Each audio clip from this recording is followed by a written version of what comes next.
Hello, ഇന്നത്തെ video എന്താണെന്ന് വെച്ച് കഴിഞ്ഞാൽ നമ്മൾ വേസ്റ്റായിട്ട് കളയുന്ന കുഞ്ഞു കുഞ്ഞു ഐറ്റംസ് ഇല്ലേ, അത് വെച്ചിട്ടുള്ള 3 ഐറ്റംസാണ് ചെയ്യുന്നത്. ഫസ്റ്റ് ഐറ്റം എന്ന് പറഞ്ഞാൽ നമ്മുടെ പോപ്സിക്കിളില്ലേ, അല്ലെങ്കിൽ ഐസ്ക്രീം സ്റ്റിക്ക്, അത് വെച്ചിട്ട് ഉള്ള ഒരു ഗോൾ സെറ്റിംഗ് സ്റ്റാൻഡാണ്. അത് ഡെസ്ക് ഡെക്കറായിട്ട് ഉപയോഗിക്കും. ഇതിന് വേണ്ടിയിട്ടുള്ള സ്റ്റാൻഡായിട്ട് ഞാൻ എടുത്തിരിക്കുന്നത് നമ്മൾ പണ്ട് ഏതോ ക്രാഫ്റ്റ് ചെയ്തിട്ട് ബാലൻസ് വന്ന ബോട്ടിലിൻ്റെ മുകൾ ഭാഗമാണ്. അതിനകത്തൊരു സ്പഞ്ച് വെച്ചിട്ട് ഈ സ്റ്റാൻഡ് നമ്മൾ ഇറക്കി വെച്ച് കൊടുക്കുകയും ചെയ്യും.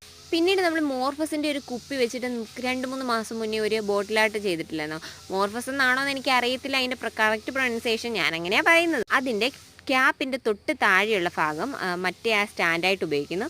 അത് ഈ ക്യാപ്പില്ലേ, മോർഫസിൻ്റെ ക്യാപ്പ്, അതിനകത്ത് ഒരു ഈർക്കിലിനകത്ത് വൂളൻ ത്രെഡ് ചുറ്റി കൊടുത്തിട്ട് അത് ജസ്റ്റ് ഒന്ന് ഒട്ടിച്ചു കൊടുത്തു കഴിഞ്ഞാൽ അടുത്ത സ്റ്റാൻഡായി. അതിനെ ഞാൻ പണ്ട് ചെയ്ത നമ്മുടെ ഒരു ഐറ്റം ടെക്സ്ചർ ആർട്ട്, അത് കഴിഞ്ഞിട്ട് നമ്മൾ ഇന്നലെ ഒരു ഐറ്റം ചെയ്തിട്ടില്ലായിരുന്നോ, അത് രണ്ടും വെച്ച് കൊടുക്കാനായിട്ട് ഇത് ഉപയോഗിക്കും.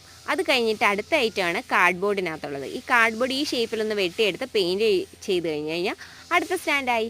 അപ്പോൾ നമ്മൾ കളയുന്ന 3 ഐറ്റം വെച്ചിട്ട് നമുക്ക് സൂപ്പർ 3 ഐറ്റംസ് ഉണ്ടാക്കിയിട്ടുണ്ട്. അപ്പോൾ ഇന്നത്തെ വീഡിയോ എല്ലാവർക്കും ഉപയോഗപ്പെട്ടെന്ന് വിചാരിക്കുന്നു. അപ്പോൾ നിങ്ങൾക്ക് ഇഷ്ടപ്പെട്ടിട്ടുണ്ടെങ്കിൽ എന്നെ ഒന്ന് സപ്പോർട്ട് ചെയ്യാൻ കൂടി മറക്കല്ലേ. അപ്പോൾ അടുത്ത വീഡിയോയിൽ കാണാം. ബൈ.